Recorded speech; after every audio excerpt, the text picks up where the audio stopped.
Hello friends, welcome to ignite academy. So आंतरराष्ट्रीय पुरस्कार आपला हा जो पुढचा करंटचा टॉपिक आहे त्याला आपण आजच्या या सेशनमध्ये डिस्कस करणार आहोत.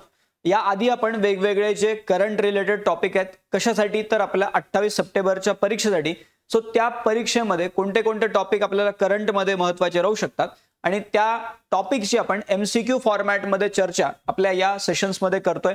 या आधी बरेचसे सेशन आपण यामध्ये घेतलेले आहेत आणि त्या सिरीज मधला पुढचा सेशन आहे आंतरराष्ट्रीय पुरस्कार. आणि पॅटर्न आपला जो आहे किंवा आपण MCQज जे आहे त्याच्या मार्फत या सगळ्या फॅक्ट्स जे आहेत त्या बेसिकली रिवाइज करण्याचा प्रयत्न करतो. ठीक आहे. सो माझं नाव मंगेश कुलकर्णी आणि या सेशनमध्ये मी आपलं स्वागत करतो. So let start with this topic. आंतरराष्ट्रीय पुरस्कार कोणते कोणते अलीकडच्या काळात मिळालेले आहेत ते आपल्याला बघायचे. बिफोर दॅट आपली ही बॅच आहे ह्याच्याबद्दल एक थोडक्यात तुम्हाला सांगून देतो. आपली प्रिलिम्स, मेन्स आणि इंटरव्ह्यू अशा पद्धतीची UPSC MPSC डिस्क्रिप्टिव्ह दोन्ही परीक्षांसाठी इंटिग्रेटेड बॅच आपल्याकडे आपण लॉन्च करतोय. इग्नाइट अकॅडमीच्या ऍप वरती तुम्हाला ही बॅच अवेलेबल होणार आहे. यामध्ये तुम्हाला पूर्ण सिलेबस तुमचा व्यवस्थितपणे कव्हर करून दिला जाईल.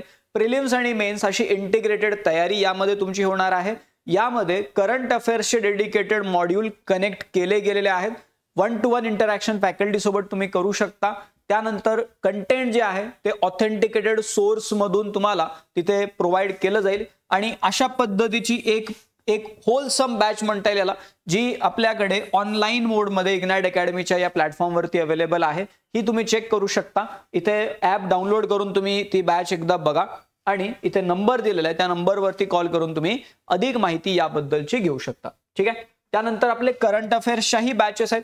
ज्यांना फक्त प्रिलिम्ससाठी तयारी करायची आहे त्यांच्यासाठी UPSC MPSC डिस्क्रिप्टिव्हची प्रिलिम्स ओरिएंटेड बॅच एक अवेलेबल आहे.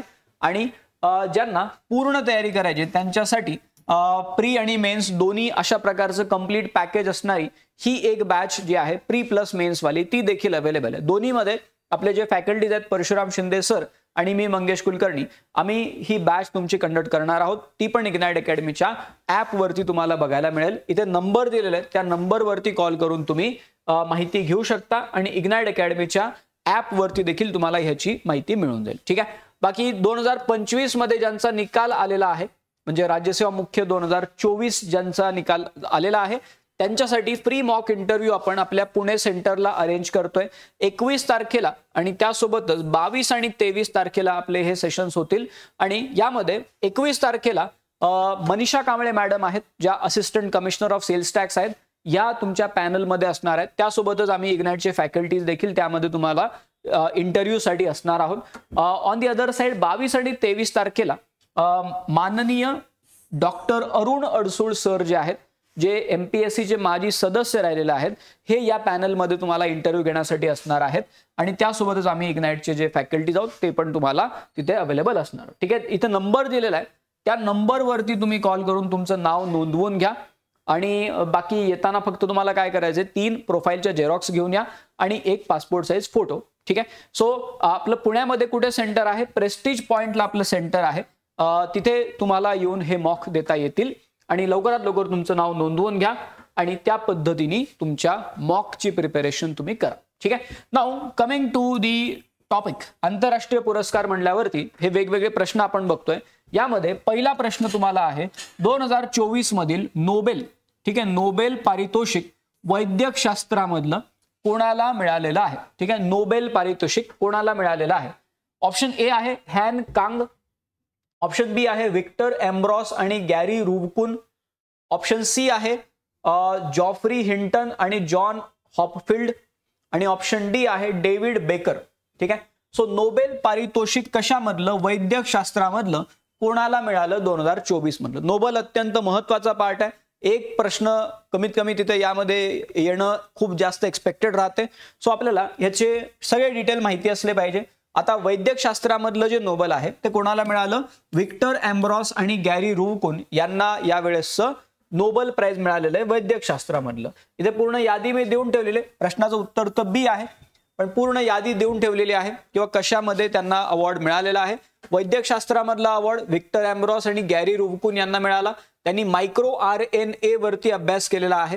ठीक आहे. मायक्रो RNA जनुक अभिव्यक्तीचे नियमन समजावून त्यांनी दिलं आणि त्यासाठी त्यांना हा पुरस्कार मिळाला. कधी कधी हे योगदान विचारलं जाऊ शकते त्यामुळे ते पण एकदा आपल्याला माहिती असलं पाहिजे. फिजिक्समध्ये म्हणजे भौतिकशास्त्रामधलं कोणाला मिळालं तर जॉन जे हॉपफिल्ड आणि जॉफ्री हिंटन हे जे दोन लोक आहेत त्यांना हा अवॉर्ड मिळाला. अगेन कृत्रिम न्यूरल नेटवर्क्स व मशीन लर्निंग मध्ये मूलभूत योगदान त्यांनी दिलेलं आहे. ठीक आहे, त्यासाठी त्यांना मिळालं. रसायनशास्त्र केमिस्ट्रीमध्ये डेव्हिड बेकर, त्यानंतर डेमिस हसाबिस आणि जॉन जम्पर हे 3 लोक आहेत. बेकर, जम्पर असे नावं लक्षात राहू द्या. त्यांनी प्रथिन रचना म्हणजे प्रोटीन जे आहेत, प्रोटीन डिझाईन आणि अल्फा फोल्ड यावरती त्यांनी काम केलेलं आहे. ठीक आहे, प्रोटीन रिलेटेड काम आहे. साहित्यामध्ये म्हणजे लिटरेचरमध्ये कोणाला मिळालेलं आहे तर हान कांग. ठीक आहे, हान कांग हे दक्षिण कोरियामधले आहेत. त्यांना तिथे हा पुरस्कार मिळालेला आहे. आणि पुस्तक असं स्पेसिफिक असते का नाही, साहित्यामध्ये म्हणलं तर त्यांचं काम काय, जीवनातील वेदना व नाजूकता प्रभावीपणे मांडणारं त्यांचं साहित्य राहिलेलं आहे. त्यासाठी त्यांना हा पुरस्कार मिळाला. हान कांग असं त्यांचं नाव आहे. शांततेचा यावेळेस कोणाला मिळालेला आहे, पीस प्राइज. ठीक आहे, डोनाल्ड ट्रम्प यांची डिमांड होती पण त्यांना नाही मिळालेला आहे. निहोन हिदानक्यो, ठीक आहे, नाव बघून घ्या, निहोन हिदानक्यो हे जपान मधले आहेत, त्यांना हा अवॉर्ड मिळाला. हिरोशिमा नागासाकी अणुबॉम्ब वाचलेल्यांची संस्था आणि अण्वस्त्र विरोधी त्यांचं कार्य तिथे राहिलेलं आहे. म्हणजे जे सर्वायव्हर आहेत हिरोशिमा नागासाकी मधले त्यांच्यासाठी तिथे त्यांनी संस्था बनवलेली आहे. त्यांचं नाव आहे निहोन हिदानक्यो आणि त्यांना यावेळेसचा नोबेल पीस प्राइज मिळालेला आहे. इकॉनॉमिक्स मध्ये कोणाला मिळालेला आहे तर डॅरॉन ॲकेमॉग्लू. ठीक आहे, डॅरॉन ॲकेमॉग्लू, सायमन जॉन्सन आणि जेम्स रॉबिन्सन हे 3 लोक आपल्याला तिथे दिसतात.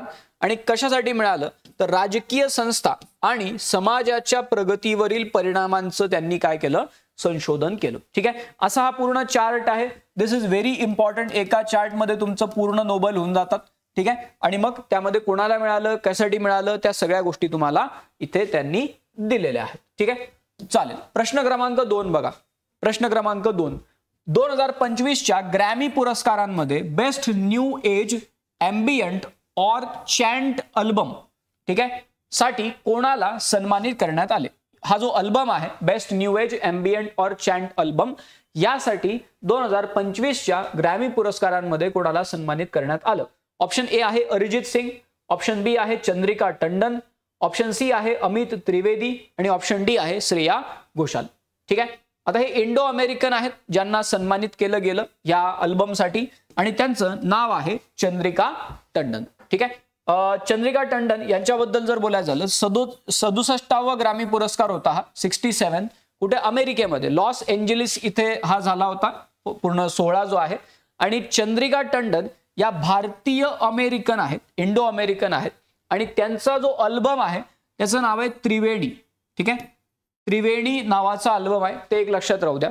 आणि त्यामध्ये त्यांनी काय केलेलं आहे तर थोडंफार आपण म्हणतो किंवा दक्षिण आफ्रिकेमधली जी फ्लूट आहे, तिकडची जी बासरी आहे आणि जपानी अमेरिकन जो सेलो आहे, हे वाद्य जे आपण म्हणतो त्यांचा वापर करून त्यांनी आपले जे भारतातले शास्त्रीय आणि वैदिक मंत्र आहेत त्यांना त्या वाद्यांच्या ट्यून वरती लावलेलं. ठीक आहे, म्हणजे किती इमॅजिन जर आपण केलं तर किती एक प्रकारे क्रिएटिव्ह काम आपण म्हणू शकतो. किंवा या पद्धतीचं दक्षिण आफ्रिकेतली फ्लूट आहे, जपानी अमेरिकन सेलो आहे, ते वाद्य आहेत आणि त्यांचा वापर करून आपले जे मंत्र आहेत ते त्यांनी तिथे गायलेले आहेत. सो अशा पद्धतीचा पूर्ण अल्बम आहे त्यांचा, चंद्रिका टंडन यांचा त्रिवेणी हा अल्बम आहे आणि त्यासाठी त्यांना 67वा ग्रॅमी पुरस्कार जो आहे तो मिळालेला आहे लॉस एंजेलिसमध्ये. ठीक आहे, त्यानंतर प्रश्न क्रमांक 3 बघा. 2025च्या ऑस्कर पुरस्कारांमध्ये अकॅडमी अवॉर्ड्स सर्वोत्कृष्ट चित्रपट बेस्ट पिक्चर कोणता होता 2025च्या ऑस्कर मध्ये. ठीक आहे, ओपेनहायमर होता, पुअर थिंग्स, एनोरा आणि बार्बी असे 4 ऑप्शन आहेत 2025चा ऑस्कर. ठीक आहे, ओपेनहायमर, पुअर थिंग्स, एनोरा आणि बार्बी. राईट आन्सर काय असायला पाहिजे, एनोरा. ठीक आहे, एनोरा हा पिक्चर होता, त्याला बेस्ट पिक्चरचा अवॉर्ड मिळाला. इथे सगळे नावं दिलेले आहेत. 97th अकॅडमी अवॉर्ड, 97 हे लक्षात राहू द्या, 97th आहे. आणि यामध्ये आपण बघितलं बेस्ट पिक्चर एनोरा आहे, डायरेक्टर सीन बेकर एनोराचे. त्यानंतर ऍक्टर जो आहे एंड्रियन ब्रॉडी, ब्रुटलिस्ट नावाचा पिक्चर होता त्यासाठी त्यांना ऑस्कर मिळाला. ऍक्ट्रेस कोण आहे, मायकी मॅडिसन, एनोरा पिक्चर मधली जी ऍक्ट्रेस आहे. त्या ऍक्ट्रेसला ऑस्कर मिळाला. त्यानंतर supporting actor, supporting actress, animated feature film, हे एक लक्षात राहू द्या. फ्लो नावाचा पिक्चर आहे, आपला हॉटस्टारला पण आलेला आहे, एकदा परीक्षा झाल्यावर बघून घ्या. ठीक आहे, ॲनिमेटेड फीचर फिल्म फ्लो आहे. ठीक आहे, त्यानंतर animated short film in the shadow of cypress, international feature film I am still here, Brazil मधली ही फीचर फिल्म आहे. ओरिजिनल स्क्रीन प्ले ॲनोरासाठी मिळाला, सीन बेकर यांना. बाकी सगळे नावं दिलेले आहेत, एकदा व्यवस्थितपणे ते बघून ठेवा, कारण यामधून विचारलं जाऊ शकते. ठीक आहे, डॉक्युमेंटरी कोणती आहे, या सगळ्या गोष्टी आपल्याला तिथे माहिती असल्या पाहिजे. ठीक आहे, चालेल. प्रश्न क्रमांक 4, 2025च्या आंतरराष्ट्रीय बुकर पुरस्कार कोणत्या भारतीय लेखिकेला मिळाला? 25 मधला इंटरनॅशनल बुकर प्राइज कोणत्या भारतीय लेखिकेला मिळाला? गीतांजली श्री, बानू मुश्ताक, अरुंधती रॉय आणि अनिता देसाई, असे 4 नाव आहेत. 2025चा आंतरराष्ट्रीय बुकर पुरस्कार कोणाला मिळाला? गीतांजली श्री यांचं नावही बऱ्याचशा पुरस्कारांमध्ये आपण बघतो, पण ऍक्च्युली आन्सर इज बानू मुश्ताक. ठीक आहे, नाव चर्चेमध्ये पण आहे सध्या. आंतरराष्ट्रीय बुकर पुरस्कार आहे त्यांना यावेळेसचा, आणि कन्नड भाषेमध्ये. ठीक आहे, त्यांचं लेखन कोणत्या भाषेत आहे? कन्नड भाषेमध्ये. ठीक आहे, सो कन्नड भाषेतील हार्ट लॅम्प या कादंबरीसाठी बानू मुश्ताक यांना हा सन्मान मिळाला. कादंबरीचं नाव काय? Heart lamp. आणि ही पहिलीच वेळ आहे की कन्नड कादंबरी इंग्रजी अनुवादासह या पुरस्काराने गौरवली गेली. ऍक्च्युली इंटरनॅशनल बुकर प्राइज जे आहे याचं आता 2016 पासून त्यांनी काय केलं, जे वेगवेगळ्या भाषांमधले जे कादंबरी आहेत त्यांना ट्रान्सलेट केलं जातंय आणि ते ट्रान्सलेटेड व्हर्जन्सला पण हा अवॉर्ड तिथे दिला जातो. ठीक आहे, सो कन्नड कादंबरी इंग्रजी अनुवादासह या पुरस्काराने गौरवली गेलेली आहे. ठीक आहे, पहिला अवॉर्ड कोणाला मिळाला तेही माहिती असू द्या. पहिला अवॉर्ड मिळाला होता इसाबेल ॲलेंदे यांना. ठीक आहे, इसाबेल ॲलेंदे 2005 मध्ये हा पहिला अवॉर्ड मिळाला. जे आपण आता बोललो 2016 पासून या पुरस्काराचे स्वरूप बदलले असून आता हा पुरस्कार प्रत्येक वर्षी एका अनुवादित कादंबरीसाठी, ट्रान्सलेटेड जी कादंबरी आहे त्यासाठी लेखक आणि अनुवादक यांना दोघांनाही तो दिला जातो. ठीक आहे, मग या पद्धतीने जर बघितलं तर आपल्याकडे आता जे आपण म्हणतोय बानू मुश्ताक ह्या कितव्या भारतीय झाल्या? मग तो दुसऱ्या झाल्या. ठीक आहे, मग 2022 मध्ये गीतांजली श्री, जे ऑप्शन मध्ये नाव होतं आपल्याला, गीतांजली श्री यांना पहिल्यांदा अशा प्रकारचा, पहिल्या भारतीय म्हणता येईल ज्यांना अशा प्रकारचा पुरस्कार मिळाला होता. त्यांचं नाव होतं रेत समाधी, ते पुस्तकाचं नाव. हिंदी कादंबरी आहे, त्याचा इंग्रजी अनुवाद होता टॉम्ब ऑफ सँड. ठीक आहे, सो गीतांजली श्री यांचं हिंदी मधलं जे पुस्तक आहे ते डेझी रॉकवेल यांनी ट्रान्सलेट केलं होतं इंग्लिशमध्ये, आणि दोघांना पण मग तिथे काय झालं, इंटरनॅशनल बुकर प्राइज मिळालं. हा पहिला आंतरराष्ट्रीय बुकर पुरस्कार होता जो भारतीय भाषेतील कादंबरीला मिळालेला होता. कोणत्या भाषेमध्ये? तर हिंदी. ठीक आहे, आणि मग आपण हे बघू शकतो की इंटरनॅशनल बुकर प्राइज साठी निवडली जाणारी कादंबरीची भाषा कोणती? तर पहिली भाषा जर म्हणलं तर हिंदी ही ठरलेली आहे. ठीक आहे, आणि मग आता आपण बोललो 2025 मध्ये बानू मुश्ताक, हार्ट लॅम्प नावाचं पुस्तक आहे, जी कन्नड कादंबरी होती, आणि अनुवादक जे आहेत त्यांचं नाव सध्या उपलब्ध नाहीये, पण कन्नड भाषेमध्ये त्यांचं बेसिकली लिखाण राहिलेलं आहे. ठीक आहे, कन्नड भाषेमधला पहिला आंतरराष्ट्रीय बुकर पुरस्कार याला म्हणलं गेलेलं आहे. ठीक आहे, प्रश्न क्रमांक 5 बघा. एबल प्राइज, ज्याला मॅथमॅटिक्सचं नोबल म्हणतात, राईट? सो त्याबद्दलचा प्रश्न आहे. 2025चा एबल प्राइज कोणाला मिळाला? Abel prize, option A Srinivasa Ramanujan, त्यानंतर option B Masaki Kashiwara, option C David लिव, आणि option D Dennis Gaitsgory. ठीक आहे, 4 नावं इथे दिलेले आहेत. सो 2025चं एबेल प्राइज कोणाला मिळालं असा हा प्रश्न आहे. ठीक आहे, अगेन हे तोंडपाठ आपल्याला असलं पाहिजे. मसाकी काशिवारा जपानचे आहेत, त्यांना या वेळेसचा मॅथमॅटिक्सचा नोबल ज्याला म्हणलं जाते ते दिलं गेलेलं आहे. हे पण आपल्याला विचारलं जाऊ शकते की त्यांचं काम काय होतं ज्यावरती त्यांना हा पुरस्कार मिळाला? तर बीजगणितीय विश्लेषण आणि रिप्रेझेंटेशन थिअरी यामधील मूलभूत योगदानासाठी त्यांना मसाकी काशिवारा यांना 2025चा एबल पुरस्कार दिला गेला. ठीक आहे, लक्षात राहू द्या. बीजगणितीय विश्लेषण आणि रिप्रेझेंटेशन थिअरी या रिलेटेड त्यांचं काम आहे. प्रश्न क्रमांक 6. 2025चा स्टॉकहोम वॉटर प्राइज कोणाला मिळालं? ठीक आहे, ऑप्शन ए आहे मसाकी काशिवारा, जे लगेच एलिमिनेट झालं कारण आपण आता बोललो एबल प्राइज आहे त्यांना. दुसरे आहे ग्युंटर ब्लॉशल, तिसरे आहेत माधव गाडगीळ आणि चौथे आहेत जॉर्ज स्मिथ. ठीक आहे. 25 मध्ये स्टॉकहोम वॉटर प्राइज कोणाला मिळालं? Stockholm water prize, again the answer is Gunter Bloschl. ठीक आहे, ग्युंटर ब्लॉशल. ठीक आहे, नाव लक्षात राहू द्या. जलसंपत्ती व्यवस्थापन म्हणजे काय, तर वॉटर रिसोर्स मॅनेजमेंट आणि पूर जोखमीबाबत व्यापक डेटाबेस त्यांनी तयार केला. म्हणजे फ्लड रिस्क आणि वॉटर रिसोर्स मॅनेजमेंट या रिलेटेड त्यांनी एक त्यांचा मोठा डेटाबेस त्यांनी तयार केला. त्यामध्ये त्यांचा बराच अभ्यास राहिलेला आहे. त्यासाठी ग्युंटर ब्लॉशल जे ऑस्ट्रियामधून आहेत, देशाचं नाव माहिती असू द्या ऑस्ट्रिया, तिथून त्यांना हा सन्मान मिळालेला आहे. ग्युंटर ब्लॉशल असं त्यांचं नाव आहे. ठीक आहे. प्रश्न क्रमांक 7, 2025 मध्ये time women of the year म्हणून भारतातून कोण निवडल्या गेल्या? तशा बऱ्याचशा महिला त्यामध्ये आपल्याला दिसतात, पण time women of the year मध्ये भारतामधून कोण निवडल्या गेलेल्या आहेत? ठीक आहे, 25 मध्ये. ऑप्शन ए आहे PV सिंधू, ऑप्शन बी आहे डॉक्टर पूर्णिमा देवी बर्मन, ऑप्शन सी आहे निर्मला सीतारमण आणि ऑप्शन डी आहे Sushmita Sen. Time women of the year 2025. Yes, कोणाला निवडलं गेलं? कोणाला निवडलं गेलं? Again the answer is doctor Purnima देवी बर्मन. आणि यांना सिलेक्ट जे केलं गेलेलं आहे ते पण एक युनिक कारण आहे. डॉक्टर पूर्णिमा देवी बर्मन इथे आपल्याला दिसतात. इथे एक पक्षी पण दाखवलेला आहे. त्या पक्षाचं नाव आहे हरगिला पक्षी आणि या पक्षाच्या संरक्षणासाठी केलेलं त्यांचं काम, त्याचा सन्मान म्हणून त्यांना time women of the year या वर्षी भारतामधून हा पुरस्कार दिला गेला. ठीक आहे, फोटो बघून घ्या. पूर्णिमा देवी बर्मन आहेत या आणि हरगिला नावाचा तो पक्षी आहे, त्याच्या संरक्षणासाठी त्यांना हा पुरस्कार मिळाला. ठीक आहे. प्रश्न क्रमांक 8, 2008-2025 चा प्रिट्झगर आर्किटेक्चर प्राइज कोणाला मिळालं?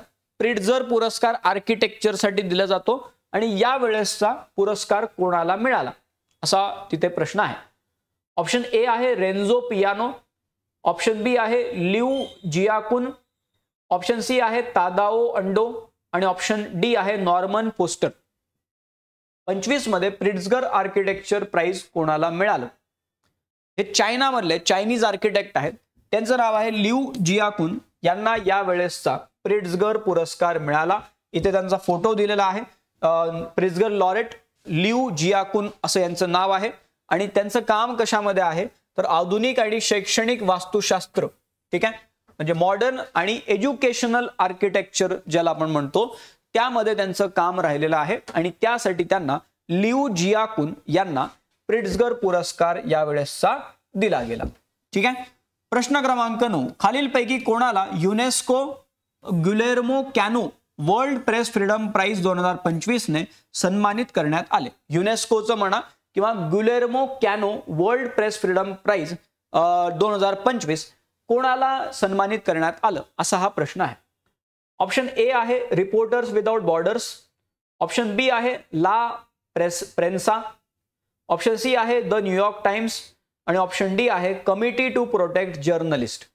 25 मध्ये world press freedom prize UNESCO द्वारे जे दिलं जाते ते कोणाला मिळालं असा हा प्रश्न आहे. ठीक आहे. रिपोर्टर विदाउट बॉर्डर हे नाव तुम्ही ऐकलं असेल, न्यूयॉर्क टाइम्स हे नाव पण तुम्ही ऐकलं असेल. बऱ्याचदा असं टेम्पटेशन होते किंवा जे ऐकलेलं आहे त्याच्यापैकीच काहीतरी असावं, पण ऍक्च्युअल मध्ये इथे आन्सर आहे ला प्रेन्सा. ठीक आहे, ला प्रेन्सा यांना हा अवॉर्ड मिळाला.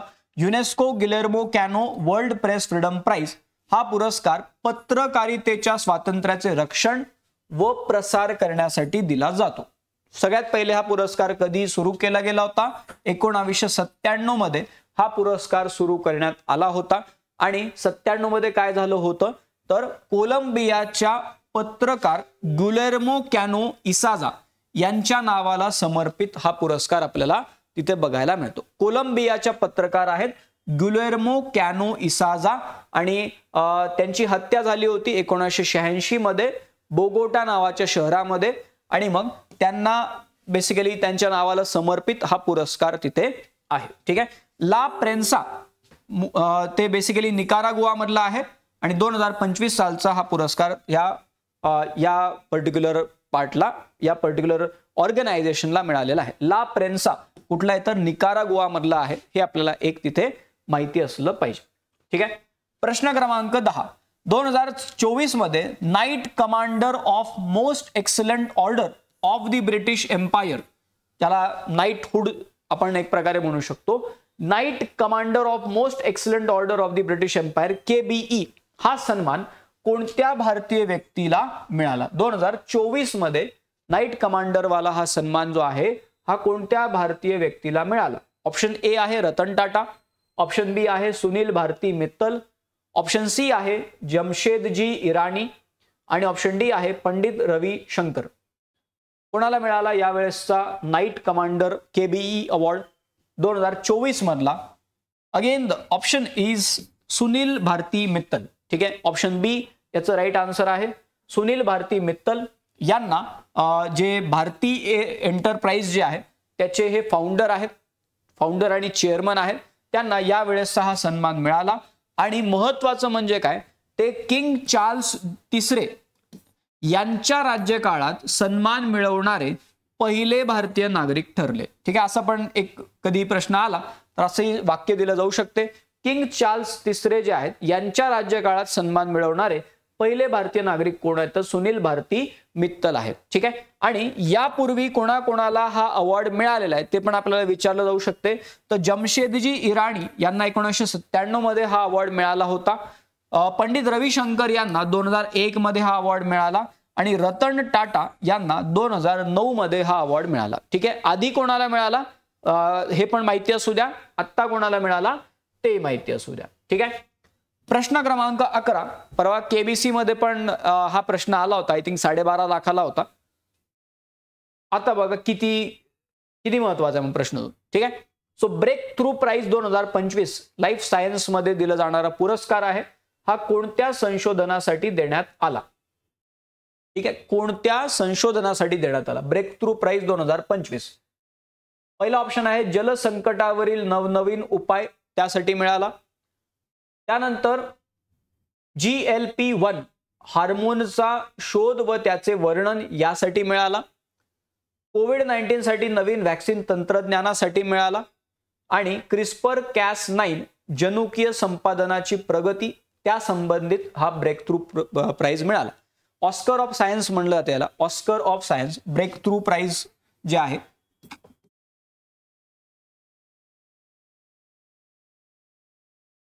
Break through price. आणि मग हा पुरस्कार कोणत्या संशोधनासाठी देण्यात आला तर आपल्याला माहिती पाहिजे. GLP हॉर्मोनचा शोध आणि त्याचे वर्णन यासाठी हा पुरस्कार दिला गेला. Break through prize 2025. GLP म्हणजे काय तर ग्लुकॅगॉन लाईक पेप्टाइड 1 या हॉर्मोनच्या शोधाविषयी आणि त्याचे जीवशास्त्रीय वर्णन करण्यासाठी हा पुरस्कार दिला गेला. ग्लुकॅगॉन लाईक पेप्टाइड 1 या हॉर्मोन संबंधित हा पुरस्कार होता.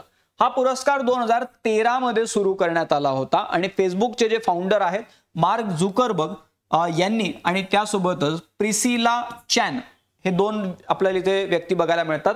मार्क झुकरबर्ग आणि प्रिसिला चॅन यांनी याचं स्थापन केलं होतं आणि तो विज्ञानातील असाधारण कामांना प्रतिष्ठा देण्यासाठी व नवोत्पादकांना प्रोत्साहन देण्यासाठी दिला जातो.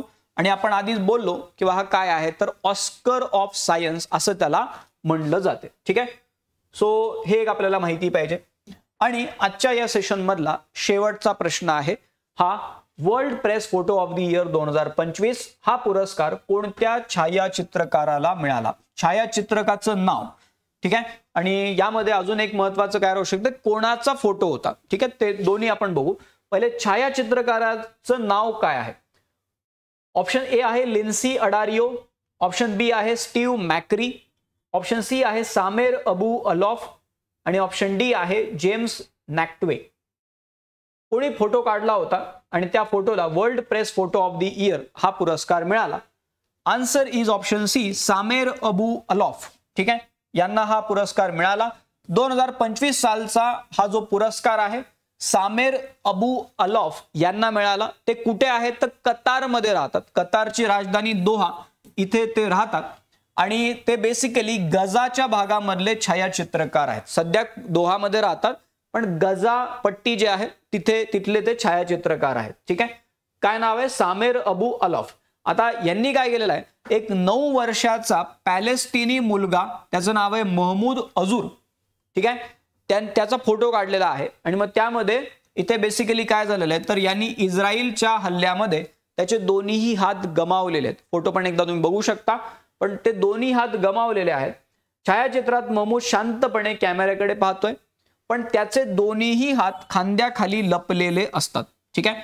मग त्याचे हात बेसिकली काय, तर त्या अटॅकमध्ये त्याचे हात गेलेले आहेत कारण, ठीक आहे. आता हे छायाचित्र जून 2024 मध्ये दोहा कतार इथे घेतलं गेलं होतं, जेव्हा महमूद उपचारासाठी तिथे गेला होता. म्हणजे फोटो कुठे काढला गेला, तर दोहा कतार इथे काढला गेलेला आहे. कोणाचा फोटो आहे, तर महमूद अजूरचा आहे. कोणी फोटो काढला, ज्यांना हा पुरस्कार मिळाला, सामेर अबू अलोफ, ते गजा इथले छायाचित्रकार आहेत. सध्या ते दोहा कतार इथे राहतात, ठीक आहे. या काही गोष्टी आहेत ज्या आपल्याला तिथे माहिती असल्या पाहिजे, ठीक आहे. सो हे झाले तुमचे आंतरराष्ट्रीय पुरस्कारामधले काही त्यातल्या त्यात महत्वाचे प्रश्न, ठीक आहे. आता आपले हे वन डे रिव्हिजन सेशन पण आपले सुरू आहेत या 28 सप्टेंबरसाठी. ऑलरेडी पॉलिटी इकॉनॉमिक्सचे सेशन झालेले आहेत. जनरल सायन्सचं सेशन देखील जेव्हा तुम्ही हा व्हिडिओ बघताय तोपर्यंत हे सेशन देखील झालेलं असणार आहे. आणि बाकी सेशन्स आपले इथून पुढे आपल्या याच युट्यूब चॅनलवरती आपण या सिक्वेन्समध्ये घेणार आहोत. सो इग्नाइट UPSC MPSCच्या या युट्यूब चॅनलला जॉईन करून ठेवा. त्यावरती तुम्हाला हे सगळे MCQ फॉर्मॅटमध्ये, त्यानंतर तुमचा कंटेंट जो आहे रिव्हिजन करून द्यावा, या पद्धतीने पूर्ण आपण हे सगळे मॅरेथॉन सेशन तिथे घेतोय. महत्वाचं म्हणजे आपले हे जे सेशन आहेत टायमिंग चेंज झालेलं आहे. 12 वाजता, ठीक आहे, 12 वाजता, 12 पासून ते 6 वाजेपर्यंत आपले हे सेशन्स चालणार आहेत, ठीक आहे. 12 ते 6 6 तासाचे फॅकल्टीज जे आहेत ते तुमच्यासाठी 6 तास हे सलग सेशन्स घेणार आहेत. ऑलरेडी पॉलिटी आणि इकॉनॉमिक्सचं सेशन झालेले आहेत. आता जनरल सायन्सचा सेशन झालेला आहे. बाकी सेशन आपले पुढे आता तसे कंटिन्यू होतील, ठीक आहे. ओके, सो आपलं टेलिग्राम चॅनल आहे ते पण एकदा तुम्ही व्यवस्थित जॉईन करून घ्या. Just a second.